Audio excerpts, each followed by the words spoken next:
A beam of electric light pierces the darkness over the calm waters of the Atlantic Ocean. The Titanic is quietly making its way through the waves, its passengers asleep, when suddenly a monstrous white shape is caught in the light beam. The fateful iceberg is about to rend the side of the legendary ship.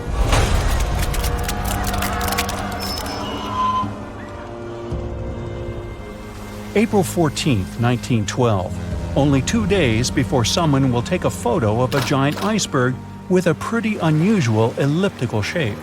It turns out that this iceberg most likely formed out of snow that fell 100,000 years ago. Researchers used computer modeling to figure out its origin. They used data from 1912 and added some new information about winds and ocean currents. They concluded that the iceberg was probably a part of a small cluster of glaciers in southwest Greenland. These days, it's possible to calculate the routes of such icebergs in any given year in the past.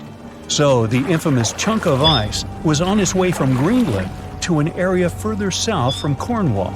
If the ship had passed through that region only 2 days later, the iceberg would have moved far away from the point where they met. At first, the weight of the most well-known iceberg in the world was 75 million tons. With time, it started to slowly melt away. And when it sank the Titanic, its weight was only 1.5 million tons. By the time of the collision, it had probably been melting for months, but it was still a true monster.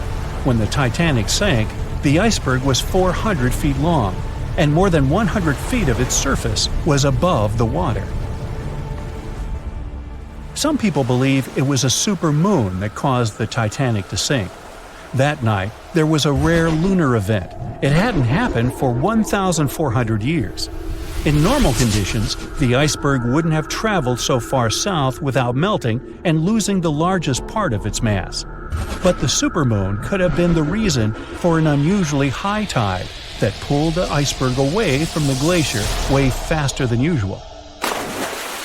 There's a specific type of bacteria that slowly consumes the remains of the Titanic. Salt corrosion, ocean currents, freezing temperatures, plus this rust-eating microorganism might consume the entire wreckage. American actress Dorothy Gibson was aboard the Titanic.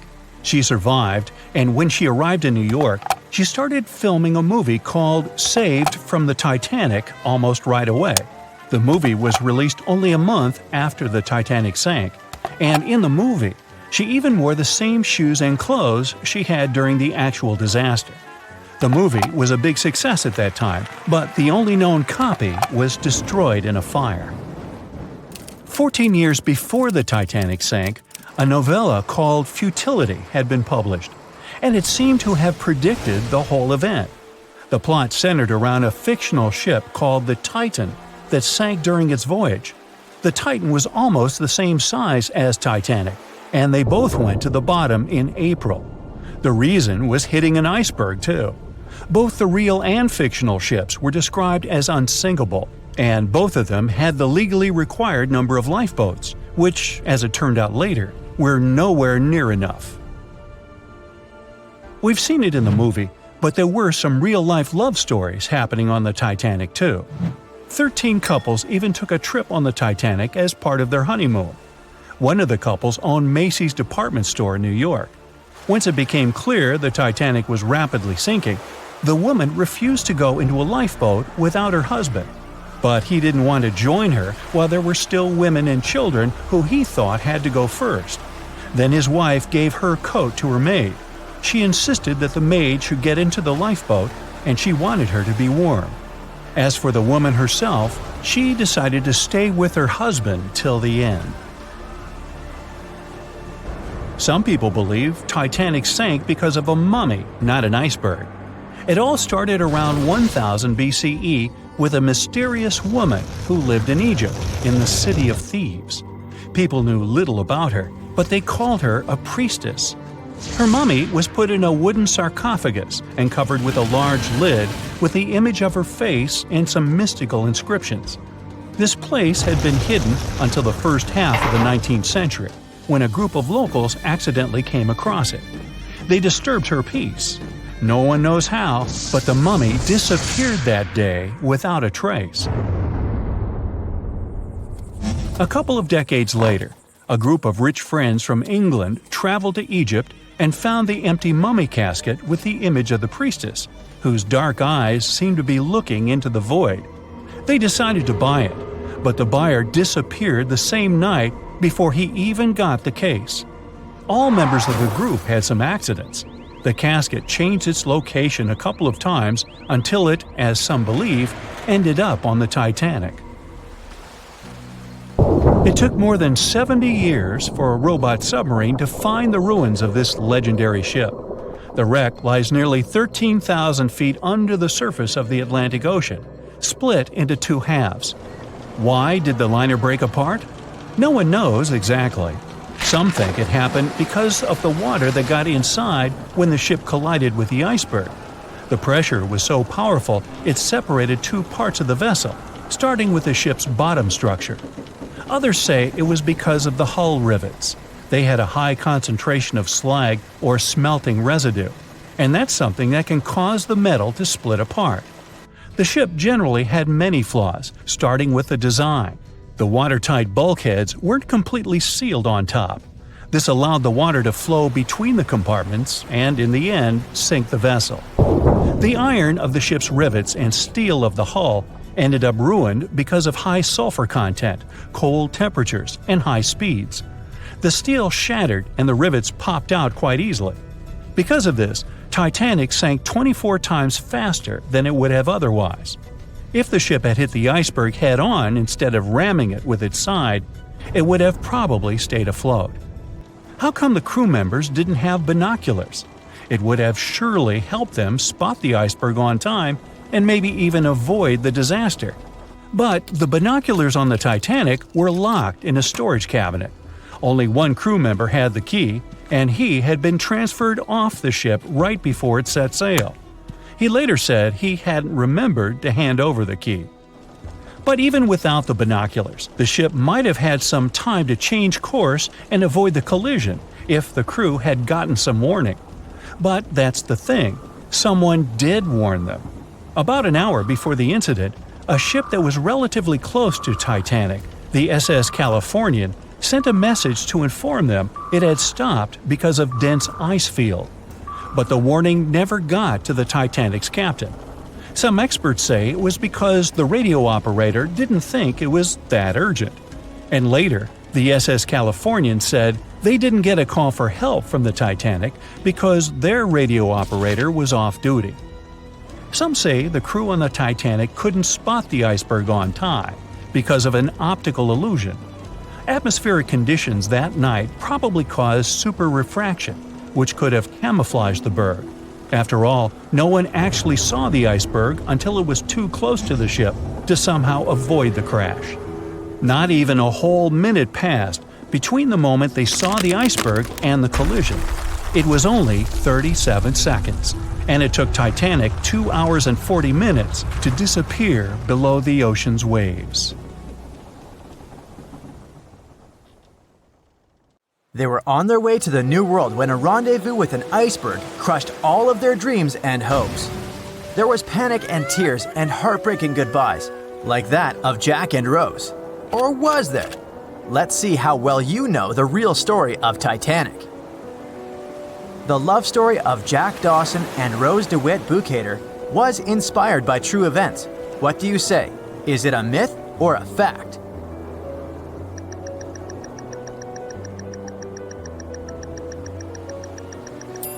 The most emotional Titanic love story was actually all made up by the screenwriter and director of the famous movie, James Cameron. Some passengers featured in the movie were real though, and by a mere coincidence, there was a J. Dawson on board. His name was Joseph, not Jack, and he worked as a coal trimmer. The most expensive object lost with the Titanic was a painting by Pablo Picasso. What's your take on this one?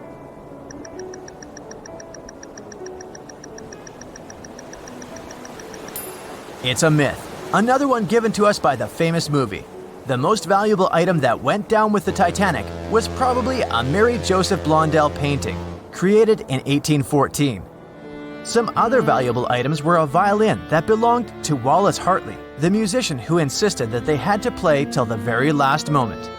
There was also a 1912 Renault Type CB Coupe de Ville that would now cost millions of dollars, a handwritten manuscript by Joseph Conrad, first edition essays by Francis Bacon, 5 Steinway grand pianos, and, of course, some fine china plates and cups and first-class passengers' jewelry.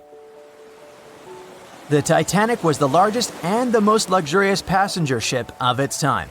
Does it sound real to you?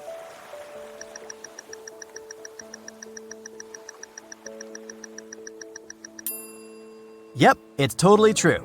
In April 1912, the Titanic was the largest ship ever built. It was 882 feet long and had a maximum passenger capacity of 2,435 people. That's not a lot compared to the largest cruise ship of today, the Symphony of the Seas. It's just a bit longer than the Titanic, but has more than double the passenger numbers.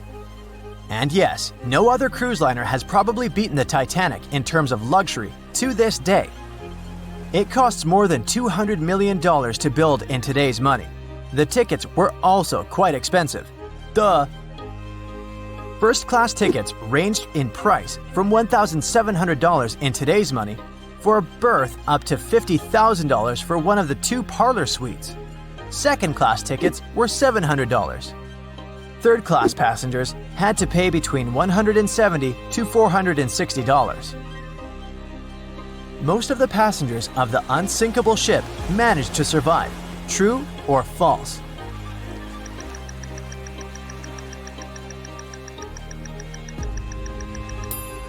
Sadly, it's false.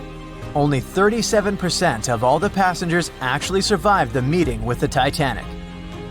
Around 61% of the first-class passengers, 42% of the second-class passengers, and 24% of the third-class passengers made it out alive. The Titanic was passing through the Bermuda Triangle when things went wrong, and that's probably why it sunk. What do you say? Myth or reality?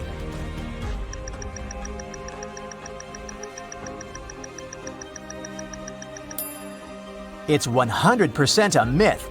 The Titanic never even came close to the Bermuda Triangle.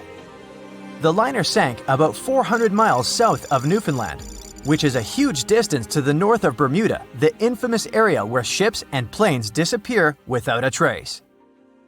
We might have the moon to blame for the sinking of the Titanic. True or false?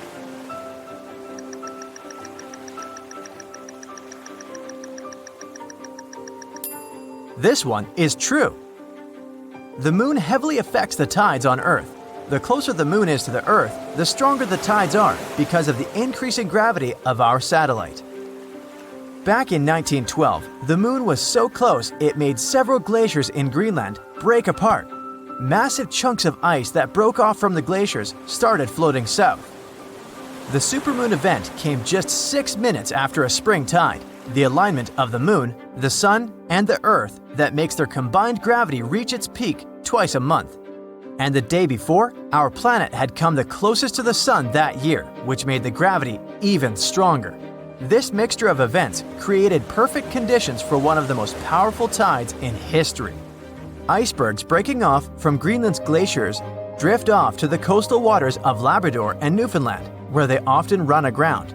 To move on, they need to either melt and become lighter or catch a high tide that would carry them further.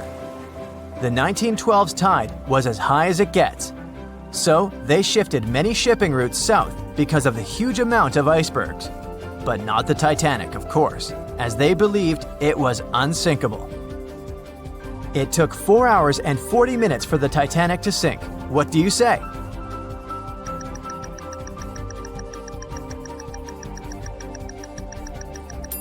It's false, and if you're a Titanic expert, you definitely know it was actually 2 hours and 40 minutes. And this was slow enough, given the damage caused by the iceberg. It didn't sink faster, thanks to the ship's construction. There were 16 watertight compartments in the lower part of the ship. They worked as a lifeline. When the iceberg crashed into the hull, it broke into 6 boxes. The Titanic could have stayed afloat only if 4 compartments had been damaged. water filled the first 6 compartments within 1 hour. During this time, the ship tilted slightly to the right side. Then, water began to flood the 7th box when all 6 boxes were filled. And from that moment, the sinking rate was growing with every second. The ship's bow sank under the water, and then the stern filled up.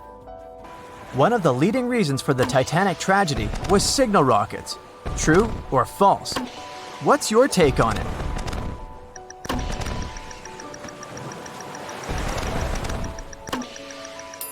This one is true.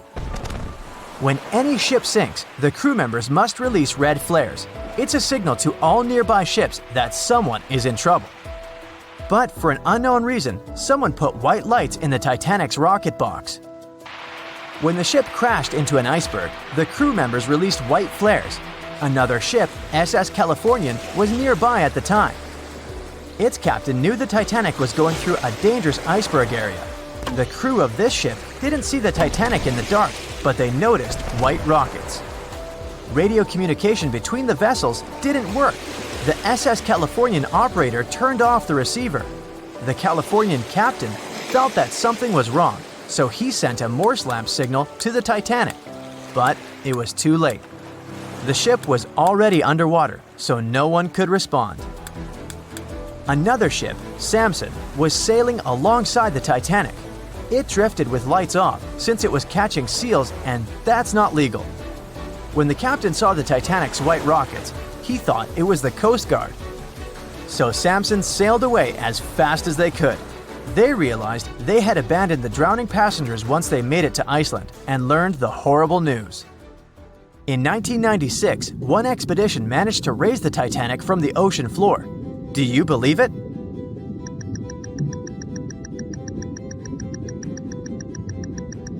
If you don't, you're right. There were different ideas on how to raise the Titanic, from doing it with compressed air to putting it in wire mesh and covering it with liquid nitrogen, or using giant magnets. The only real attempt to raise the Titanic was made in 1996, and it failed dramatically. The expedition's goal was to lift a part of its hull, weighing about 21 tons.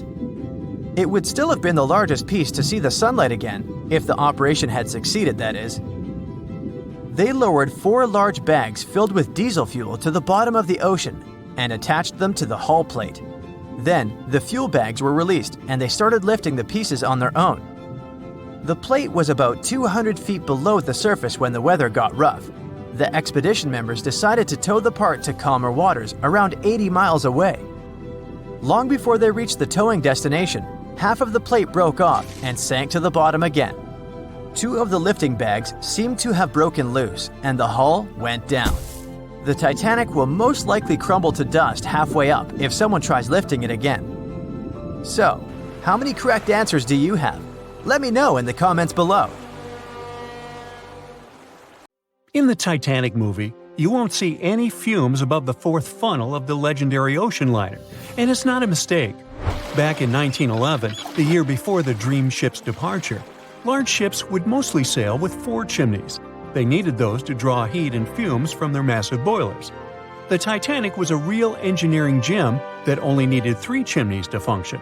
So the 4th was added for balance and more impressive looks. The White Star Line thought the public would have been disappointed to see only 3 pipes on the greatest ship of all time. The Titanic's sister ships, the Olympic and the Britannic, also had 1 fake funnel each for the same reason. The dummy chimney wasn't completely useless and served for ventilation.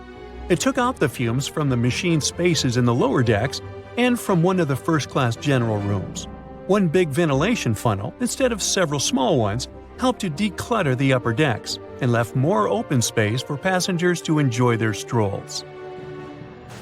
When Titanic went down, the funnels, each weighing 60 tons, went down with the rest of the ship. They were made extra tall to make sure the passengers weren't covered in the soot being ejected. Their height and weight let them stay in the upright position. The forward funnel, followed by the others, fell only when the ship went for the final dive. Those chimneys were much lighter than the bow, so they spread among other debris. The light material they were made of flattened once it hit the bottom, and the iron-eating bacteria living deep down took care of it later. The bow of Titanic remained intact when it hit the seabed, but the stern was completely mangled. When the famous ocean liner hit that iceberg, things got really messy. It took the future movie star a whole 2 hours and 40 minutes to submerge completely.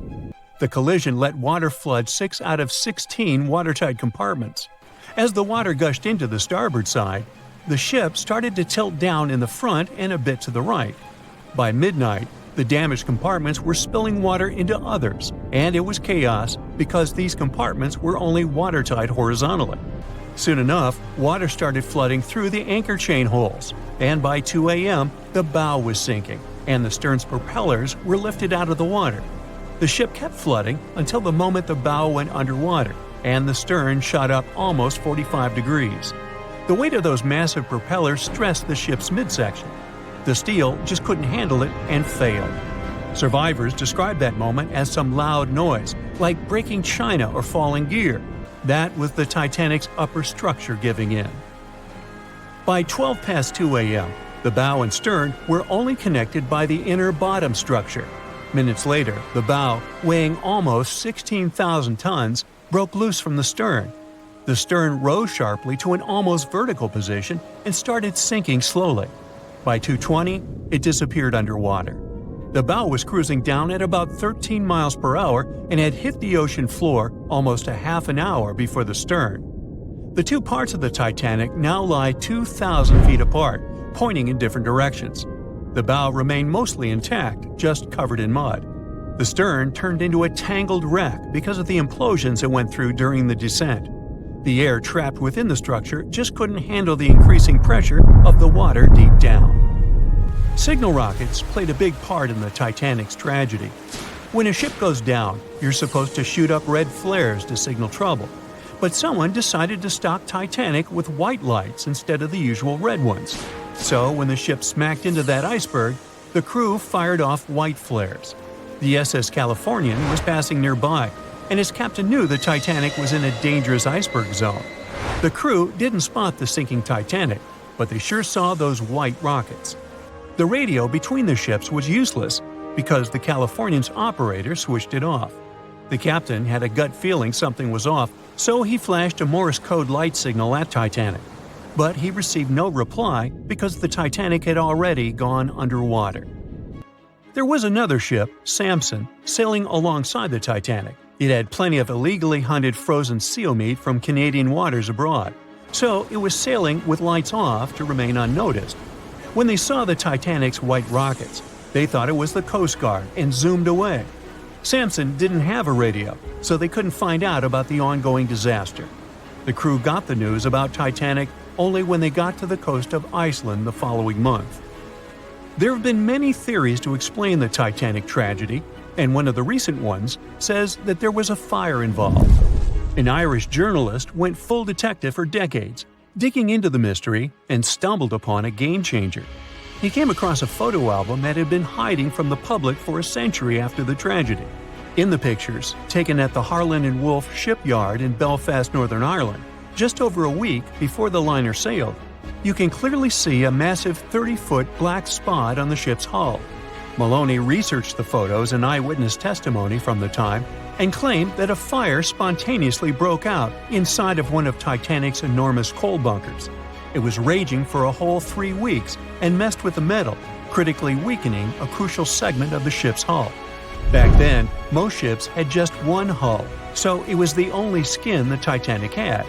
That's why the Iceberg managed to punch a hole through the ship so easily. If it hadn't been for the fire, the Titanic might have shrugged off that iceberg collision. The company operating the liner knew about the fire, but they decided to conceal that fact. They didn't want any negative stories in the press as they faced some serious competition in transatlantic voyages. The Titanic was sold out, so they stocked up on coal and made it sail. The moon might have also played a role in the sinking. Our satellite heavily affects tides on the Earth. The closer it is to our planet, the stronger the tides are because of the increasing gravity of the moon.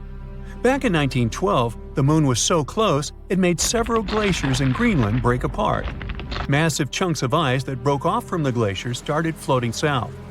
The supermoon event came just 6 minutes after a spring tide. During new and full moons, The alignment of the Moon, the Earth, and the Sun makes their combined gravity reach its peak. And the day before, our planet had come the closest to the Sun that year, which made the gravity even stronger. This mixture of events created perfect conditions for one of the most powerful tides in history. It created the perfect conditions for the icebergs breaking off from Greenland's glaciers to move freely. Opponents of this theory say that the difference in tidal force wasn't actually that big, and it couldn't have been the main cause of the sinking. The iceberg tore down the side of the ship, leaving a huge opening in the hull. It wasn't a continuous rip, and damage was caused in several places. Some experts believe the ship would have survived the iceberg if it had hit head-on. The Titanic had watertight compartments designed to prevent flooding in case of a collision. Only the first 3 or 4 of these compartments would have been flooded. This could have helped save a lot of lives. Supporters of this theory put the blame for the disaster on First Officer William Murdoch. Huge, fast-moving ships don't just turn in a matter of seconds like a speeding car. It takes minutes. When Murdoch realized the collision was inevitable, he tried dodging left to avoid a direct hit. But despite his efforts, the ship still collided with the iceberg. You know the rest. On April 10, 1912, crowds gathered at Southampton Beach to wave off what was, at the time, the world's largest and most prestigious ship, the RMS Titanic. The cost of the most expensive first-class parlor ticket was $4,350. That's around $70,000 in today's money. But barely 5 days after steaming away, the ship was swallowed by the Atlantic Ocean. So let's rewind and go back to what actually happened on that fateful night. The captain wanted to set a speed record for the ship's maiden voyage and arrive early. The ship was deemed unsinkable, so he went full throttle into the dark Arctic waters. After spotting the 100-foot iceberg, the crew desperately tried to steer the vessel away and avoid the collision, but the Titanic was traveling too fast, and the iceberg tore down the side of the ship, creating a huge opening in the hull. It wasn't a continuous rip, and damage was caused in several places. In total, the damage spanned along an area of around 300 feet. But the ship's designers had prepared for the prospect of a collision and added watertight compartments down each side of the ship to act as a buffer zone. 4 of these compartments could be breached, and the ship would still stay afloat. But because the iceberg tore down the side of the Titanic, it ripped holes in 6 compartments. The compartments didn't extend up the total height of all decks and weren't actually sealed at the top. This is why, when more than 4 were flooded, water reached over the top of the bulkheads and filled the remaining compartments, causing the ship to sink into the ocean. Think of it as water spilling over an ice cube tray. But what if the collision was head-on? Would it still have sunk? Ships are designed with potential crashes in mind, and most vessels have collision bulkheads in the bow. Most of all, it's like your car's bumper or crumple zone. It's a safety feature that can withstand a direct hit. The bow could have taken some of the impact, and some experts have suggested that if it hit head-on, only 2 to 4 of the watertight compartments would have been flooded. So, in theory, the Titanic might not have sunk, and it might have even been able to continue sailing to its final destination at a much slower speed. The force of impact would likely have been huge, though. But although passengers would have been injured by the force, they'd have been able to stay on the ship to wait to be rescued by other ships, rather than being forced into the icy waters of the Atlantic. Still, one of the Titanic's designers, Edward Wilding, suggested that the force of the impact might not have actually been that big. He told the British Inquiry that lots of people scarcely felt the collision, and he believed the ship would not have sunk if it did hit the iceberg head-on. The ship was also designed with remotely operated watertight doors between all compartments, so any floods could have been quickly sorted out. Because Titanic had 6 breaches from the side collision, and because it happened so quickly, sealing the doors wouldn't have made a difference, as it was essentially impossible to save it by that point. The ship immediately began to flood, with water pouring in at a rate of roughly 7 tons per second, 15 times faster than it could be pumped out. So, while it sounds like the Titanic would have survived had the ship hit the iceberg head-on, this idea does come with some issues. First off, the collision bulkheads were designed to survive a crash with another ship, not a giant iceberg. If two ships collided, both would absorb some of the impact in their bulkheads, sharing the impact and likely staying afloat. But an iceberg is stationary, meaning that Titanic would absorb most of the energy from the collision. If Titanic hit head first, because of the speed it was traveling, the impact would have likely traveled down the whole body of the ship. Just imagine a 46,000-ton ship traveling at around 20 knots. At some point, it hits an iceberg that weighs what could be over 100,000 tons. This collision would likely create a powerful force causing massive damage to the vessel. It is likely that seams would split, staircases would come tumbling down, and rivets would burst open across the ship. All that would have potentially flooded even more compartments. This could have caused Titanic to sink in a matter of minutes rather than hours. But that's just the tip of the iceberg. As we all know, the biggest part of it is hidden underwater. So if Titanic had been traveling head-on, it's likely it would have hit the part of the iceberg below the water first, which would send it veering off course. Hitting an iceberg is not like hitting a brick wall. In this case, the ice under the water would have torn open the bottom of the ship and caused damage to the sides. Icebergs also aren't flat, solid objects. If a flat collision happened, the ship might have stayed afloat, but icebergs come in many shapes and sizes, from domes to wedges. Studies have also been done on the steel used to produce Titanic, and the tests show the metal was about 10 times more brittle than the steel we use today. The ship was built before we understood the effects of low temperature on steel. The old steel used to make the vessel would not bend when faced with freezing temperatures, but break. Recovered pieces of Titanic's hull plates show that the hull just shattered on impact. Hitting head-on would also cause a very severe and abrupt stop, so even if the ship hadn't sunk, there would still have been major issues. Think about when you suddenly hit the brakes on your car, or when the bus stops while you're walking down the aisle and you get flung forward. Passengers would have been thrown across the ship, and because the crash happened at night, most people were sleeping, so wouldn't be able to effectively prepare for any sort of impact. This would result in injuries for most people on board.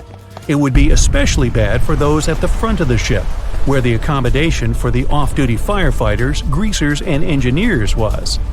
But while passengers and off-duty crew may have been thrown out of bed, there would be a lot more survivors than in the original scenario. Many ships have had head-on collisions and made it back to shore. Not many people know that Titanic actually had two sister ships. The White Star Line, the company that built Titanic, also built vessels called Britannic and Olympic. Captained by Edward J. Smith, who would later helm Titanic, the Olympic set off on its maiden voyage in June 1911. But much like Ford's sister ship, disaster was just around the corner. On its fifth commercial voyage, Olympic collided with a Royal Navy ship, HMS Hawke. While the Olympic received damage to its side, Hawke crashed into the other vessel head-on. The bow of the Hawke was completely crushed by the collision, but because the ship had watertight compartments, it managed to survive the impact and later returned to shore for repair. Another study case is the SS Andrea Doria, which was an Italian ocean liner that made global headlines in 1956. Like the Titanic, the Andrea Doria was heading for New York City on its 101st voyage when disaster struck. On July 25th, the vessel collided with the 524-foot Swedish passenger liner Stockholm. The Stockholm hit the ship head-on, but the point of impact for the Andrea Doria was on its side. The front of the Stockholm was completely smashed, but because the impact was on its hull, it managed to survive. The Andrea Doria, however, sadly sank due to the collision being on the side of the ship. So these cases could suggest that maybe the Titanic would have survived had it hit the iceberg head-on. But we have to remember that the Titanic hit the thing full speed, whereas both the Olympic and the Andrea Doria were traveling slower. Can you guess how many theories of the Titanic's sinking exist? Right, loads, including a theory of my own, which I'm going to share with you today. And then you can decide which one seems most likely to you. One Piece theory. The very first version of the events was the One Piece theory. It's very simple and basically claims that the sinking happened without any breakups. 2:15 a.m., the ship collides with an iceberg. 2:18 a.m., the lights go out. The ship reaches an angle of 45 degrees and then quickly begins its final plunge into the ocean depths. 2:20 a.m., only about 3 minutes later, the RMS Titanic disappears under the surface of the ocean for good. The liner doesn't break, it just goes down as a whole piece. Of course, this can't be true. In April 1912, the Titanic was not only the largest ship in the world, but also the largest ship ever built. It's hard to believe that such a heavy vessel could have gone down without breaking. That's just impossible. Well, I mean, you can't blame the theorists.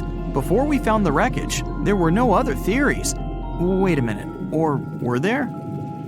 The day after the disaster, the survivors gave their interviews.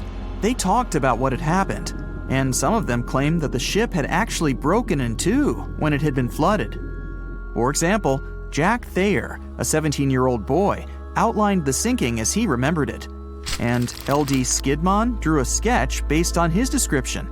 The picture clearly showed the ship breaking in half. But no one believed Jack or other witnesses. There was no evidence, so their claims were received with a grain of salt. But in 1985, things changed. First, breakup theory. That's when Robert Ballard found the wreckage of the Titanic in the depths of the ocean. When people saw the wreckage, it became clear that Jack and the other survivors had been right. The Titanic did indeed break in two when it sank. So it's time for a new theory. 2:15 a.m. The keel breaks, the starboard list eases, and the hull continues to bow and crumble. 2:17 a.m. The galley sections break off. The towers immediately drop under their own weight. The lights go out. The stern is pulled into the air. The bow breaks off and starts sinking. The aft is barely hanging on to the starboard side of the stern section superstructure. The stern section slowly lists over to port as it begins sinking again. It rises up one last time and pivots in a semicircle as it sinks. It all sounds pretty convincing, right? But people began to find plot holes in this theory. For example, the Titanic couldn't have held together until it reached such a high angle. The breakup would have had to begin much earlier. This only meant there was still a vast field for research and speculations. So people started to come up with their own possible scenarios. How about we look first at the ones no one likes? V-break and Aaron 1912 V-break. According to the first breakup theory, the Titanic reached a high angle, and the weight of its unsupported stern caused it to crack from the top down. But it's physically impossible. So, are there any other ideas? In 2006, Roger Long, a naval architect, decided to research a so-called V theory. 2:17 a.m. The breakup begins at a shallow angle, perhaps as little as 11 degrees. The upper structure fails and starts to crack. At this moment, only its double bottom is holding the Titanic together, but it starts to bend under the strain too, failing the ship. Water is pouring through the crack. It increases the weight in between the two sections, bending the Titanic the other way and pulling it into shape somewhat resemblant to the letter V. The upper decks get mangled and bent together. The bow heads for the bottom, and the stern is the last to sink. This theory has since been disproven many times, though. Roger Long believed it because the broken edges of the upper decks in the Titanic's bow section were all mangled and crushed. However, we have learned that it happened because of the so-called hydraulic downburst, the force of the water crashing into the deck as the Titanic hit the ocean floor. Another V-break theory states that the bow had risen out of the water after the break. This theory was mainly peddled by one former Titanic enthusiast. But not only has this theory been proved to be physically impossible due to the bow's incredible mass, it was also inspired by incorrect information. Remember Jack Thayer? Well, it was based on his sketch and the words of a couple of passengers. But the truth is, none of them had ever seen the Titanic break down like this. Jack himself even stated in an interview that the sketch was completely out of context to what he had actually seen. It was drawn by a passenger on the Carpathia, the ship that received the Titanic's distress signal and came to its aid. It couldn't be used as evidence. Now that we know this, let's move on to the theories that most people believe in. James Cameron's banana peel theory. Who hasn't seen the legendary movie about the Titanic, right? It became the leader of the 70th Academy Awards ceremony in the number of nominations and awards, and deservedly so. But did you know that James Cameron had been interested in the Titanic for many years and studied the ship's history? His books and research are very detailed, and he even came up with his own version of the events. It's called the banana split theory, and this is actually what you could see in the movie. Here's how it goes. The Titanic reaches a 23-degree angle and fractures down to the keel. The double bottom acts as a hinge as the stern falls down. When the double bottom fails, the bow and the stern separate. The stern lists to port, standing vertically, and then begins to go underwater. This theory is the most scientifically accurate one, along with Roy Mengot's theory. Wait, who's Roy Mengot? Mengot theory. Roy Mengot was an engineer who came up with the most plausible theory for the time being. 2:17 a.m. The lights go out on the Titanic. At this moment, the ship is at an angle of 20 to 23 degrees. Suddenly, the vessel snaps in two just around the third funnel. It causes the stern to settle into the water. The keel fails first. The draft and lower hull are crushed and break apart. Water surges into the bow and stern of the ship through the huge cracks, causing the bow section to sink beneath the waves. The stern rises up to the angle of 70 to 90 degrees, and then it sinks too. This theory seems to make the most sense, but it's quite controversial. The survivors who saw the breakup stated that the stern had settled back with the bow completely missing. Mengot's theory, however, contradicts that statement, while James Cameron's scenario takes this into account. Are you thinking what I'm thinking? The truth must be somewhere in the middle. My version. Now, as promised, I'll provide you with my version of the events. Well, it's not really my theory, more like a combination of Roy Mengot's and James Cameron's ones. I believe that James Cameron was right about the breakup. 2:17 a.m. The ship is at a high angle. The lights go out. Then it snaps into two pieces. The bow starts sinking. The double bottom is still attached to the stern for a minute or so. Once the double bottom fails, the two parts separate and the bow goes down. Then, as Mengot said, the stern rises up at a high angle, and then it begins to sink vertically. It might have actually happened because the survivors stated that they had seen a clean break. This means it couldn't be hidden. And they had also seen the stern staying vertically in the air for a long enough time, probably a few minutes, before disappearing. Anyways, all of these are just speculations. Regardless of how the Titanic broke apart and sank, it was a great tragedy. It's already been 110 years since the Titanic collided with an iceberg and sank. Did you know that in 2022, the Blue Star Line Company is completing the construction of an exact replica of the Titanic? Called the Titanic II liner, the ship will be sent sailing along the same route with 2,400 people on board. Let's hope that everything goes well for them. You know SOS, don't you? 3 dots, 3 dashes, and 3 more dots. It's an easy enough signal to tap out in Morse code. It means save our souls or save our ship.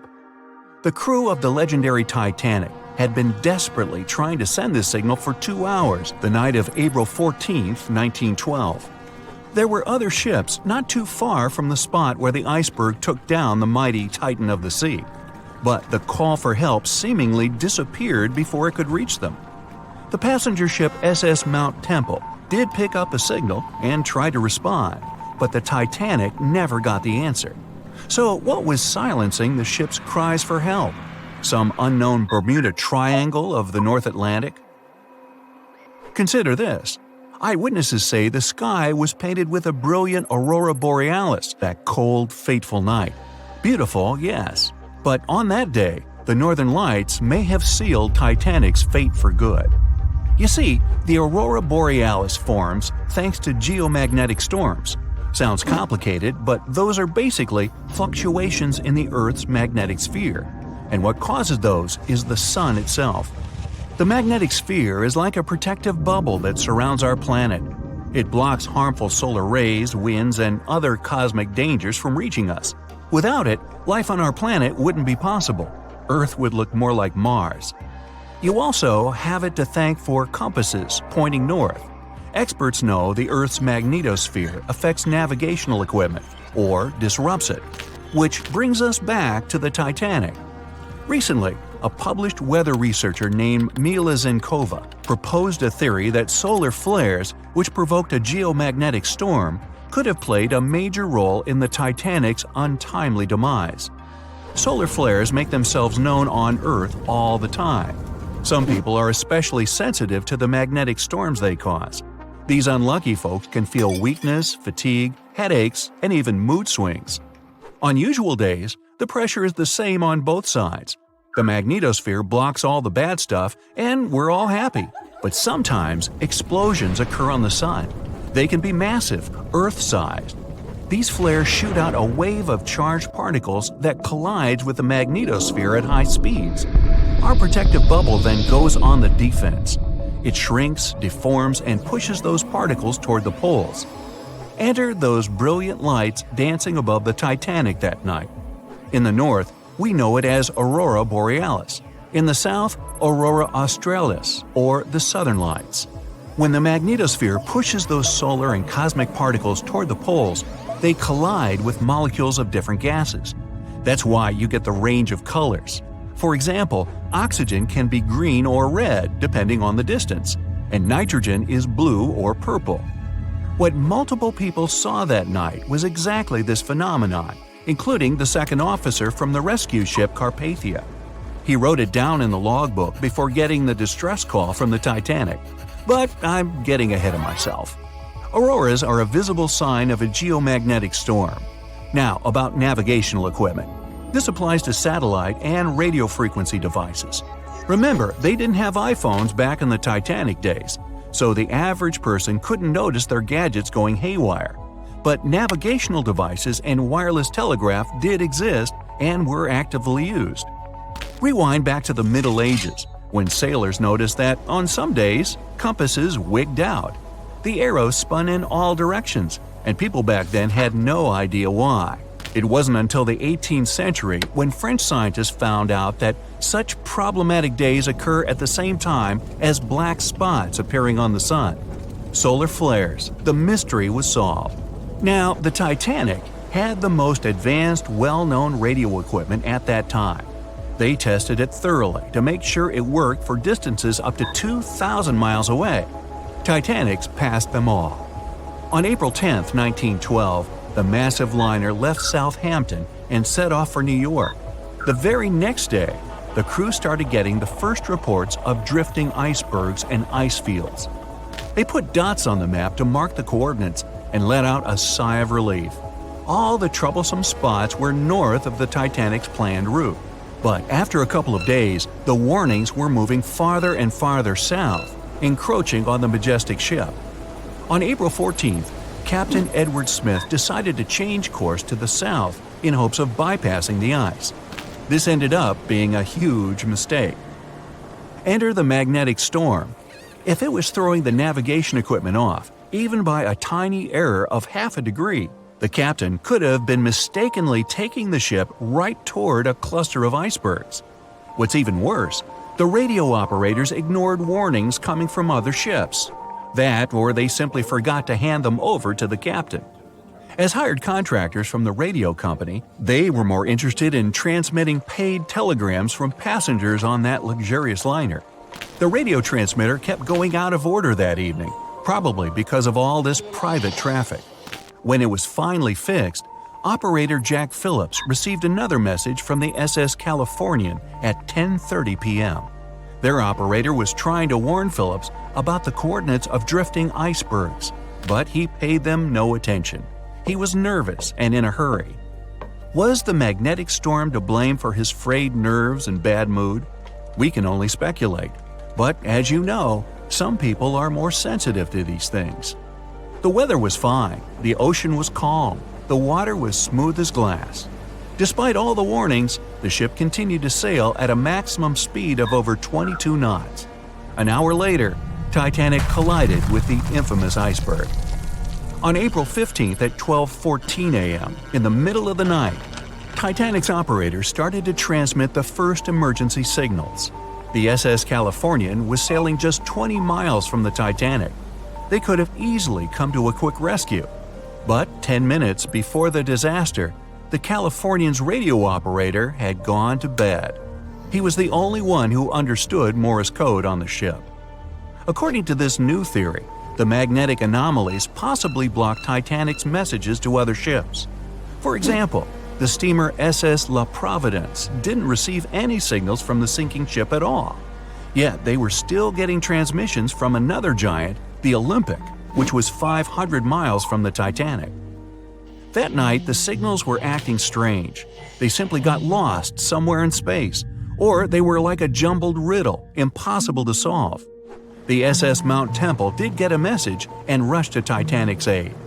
But as fate would have it, the rescue ship got stuck in ice. She did arrive at Titanic's last known coordinates, but the luxury liner was nowhere to be seen. So were the coordinates accurate at all? The steamer Carpathia was about 60 miles away. At 12:30, their radio operator told the Titanic's crew they were rushing to help. The ship famous for coming to the aid, Carpathia, was going full steam ahead. But here's the odd part. At first, they headed to the wrong spot. The magnetic storm could have thrown its equipment off.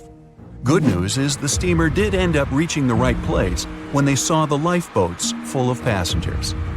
Interestingly, once she reached land, the Carpathia didn't have any problems with her equipment. The blackout happened just around the wreckage site. The following investigation blamed radio amateurs for blocking signals. We now might know otherwise. Zinkova explains that at that time, they didn't know exactly how and to what extent the sun influences the Earth.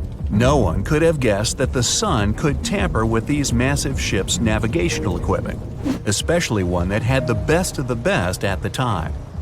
There's another theory that even the moon could have played a role. Some researchers claim that in January 1912, our natural satellite was closer to the Earth than usual. It caused very strong tides and raised the sea level.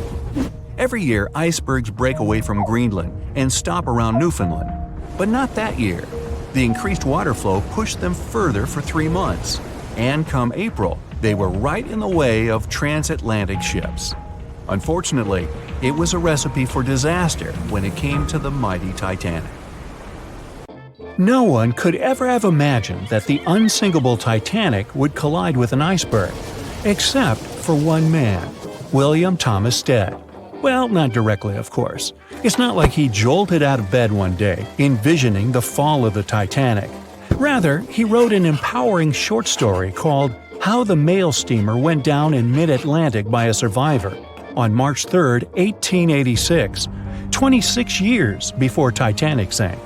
Okay, let's do a super quick recap. Titanic was traveling from Southampton to New York in April 1912 in the North Atlantic. The ship hit an iceberg, and less than 3 hours later, it was completely underwater. Out of 2,208 people on board, just 706 survived due to the limited number of lifeboats and icy cold water. Another passenger ship, Carpathia, heard the distress call, picked up the survivors, and brought them safely to New York. The short story William Stead wrote was about Thomas, a British sailor, who got on a passenger liner bound for the U.S.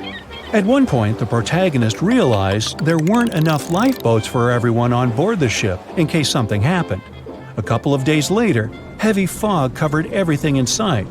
Luck was not on the liner's side, and it collided with a stray ship, just like Titanic struck an iceberg. Only 200 out of the 916 people made it safely to the U.S. The main character managed to survive by jumping into the water and climbing into one of the lifeboats. Now, you'd think that the story riled up everyone in the industry to add extra lifeboats on ships. But sadly, it received very little attention when it was published. Even more tragically, William Thomas Stead was on Titanic when it sank, and he didn't make it. The survivors who knew Stead mentioned that he had always been cheerful and had loved to chat during meals. He complimented the ship's design and how sturdy it was. Witnesses also talked about how he had been helpful when the ship had been sinking, having given his life jacket to someone else. He was a journalist by profession and was on his way to New York for a ceremony. One of his most important contributions to modern journalism was the use of illustrations in every newspaper article. He also introduced newspaper interviews, and they're still used to this day along with illustrations. But this story wasn't the only published work that predicted the disaster. Morgan Robertson was an author and former ship captain who wrote short stories and novels. His most notable novella is The Wreck of the Titan. It's also known as Futility. The book was written in 1898, 14 years before Titanic. It was a fictional story about the Titan, an ocean liner similar to Titanic, which was crossing the North Atlantic. It's also a coincidence that Titan was just as fast as Titanic and shared many other similarities, like size and design. The book described it as unsinkable and the largest ship to hit the ocean at the time. That's what they said about Titanic, too. Another eerie similarity was the limited number of lifeboats it had. The story took place in April, and that's when Titanic set off on its journey and hit the iceberg. The Titan story also mentioned that barely anyone had survived that horrible accident. Unlike Stead's story, the protagonist of Robertson took a different path. The Titan sinking happened somewhere halfway through the book, so after the accident, the main character went on with his life. The book was brought back into the spotlight after the Titanic disaster. How could someone describe the events that took place almost a decade later so accurately? Many started to believe Robertson could see the future. But the reality was that Robertson knew his way around a ship. It was easy for him to write down the nitty-gritty of things without doing more research. Realistically, one of the biggest threats for ships at that time was hitting an iceberg or colliding with other ships. The next story sounds somewhat mysterious. Once, Alex Mackenzie heard a voice that warned him not to board Titanic. But when he turned around, there was nobody there. As he continued walking, the voice spoke to him again, but this time it was louder and more distinct. He took the warning seriously and decided to cancel the trip and go back to Glasgow, Scotland, his hometown. His grandparents weren't too happy to find him back home instead of on Titanic. After all, the ticket was very expensive. That disappointment very soon disappeared when they heard that the ship had struck an iceberg.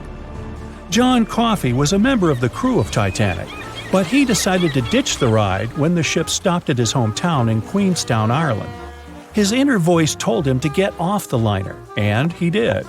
He was only 23 at the time, and for someone his age, it could be a major career boost and an opportunity to grow. Despite the horrible tragedy, the guy signed to work with the RMS Mauritania just months after the Titanic sinking. Talk about commitment. Some added info was revealed about what may have contributed to the fall of Titanic. The constructors insisted that the ship was unsinkable, but many people later theorized that the vessel's steel plates had been too frail for the freezing Atlantic water. It may have caused the rivets to pop, allowing ocean water to seep inside. Another theory is that there may have been a fire in the hull of the Titanic that had been raging for 3 weeks before the voyage. The fire softened the steel, allowing the iceberg to cut through it like a hot knife through butter. Some pictures before the ship set off on its journey show black marks on the hull, which could have been caused by fire. Either way, the iceberg would have caused significant damage in any case, no matter if there was a fire or not. Some people also blame those who designed the Titanic. The ship was built with large joints at the bottom, which probably snapped easily during the collision. Of course, these are all theories, but we know for a fact that the iceberg was the main character of this drama, and that the works of Stead and Robertson should have been taken seriously. Either way, this should be a lesson for the future, helping to prevent similar tragic accidents. By the way, ocean liners and passenger ships wouldn't exist if it hadn't been for Thomas Newcomen. In 1712, he invented a steam engine that was so strong it could produce enough energy to power a ship. And a century later, in 1819, the first steamship traveled across the Atlantic Ocean to Liverpool, UK. It only took the vessel 29 days to cross the ocean. The passenger ship industry boomed in the early 1900s when it became easier for people to move to America or go on holidays.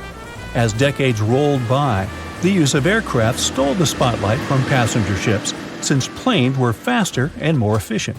Nowadays, it's quite rare for a passenger ship to collide with anything in open water. Modern technologies can detect anything that can pose a threat and even predict stormy weather. Cruise ships these days are giants compared to the vessels of Titanic's era. Modern ships can carry almost twice the number of passengers and have amenities folks back then could only dream of. Most cruise ships these days have several restaurants to choose from, multiple swimming pools, and game rooms to catch a break. If you're in the mood for some fun, you can watch live performances. Don't forget about the helicopter pad, because why not? Don't worry if you start feeling unwell. The in-house doctors are always there to help any passenger in need. And these ships are only going to get bigger. Putting Titanic and a modern cruise ship side by side is like comparing a corgi to a Doberman. Back then, Titanic was the biggest and most cutting-edge vessel anyone could dream of. So, who knows what the future of cruise ships can hold? We might even have entire cities floating around. That would be a really big boat.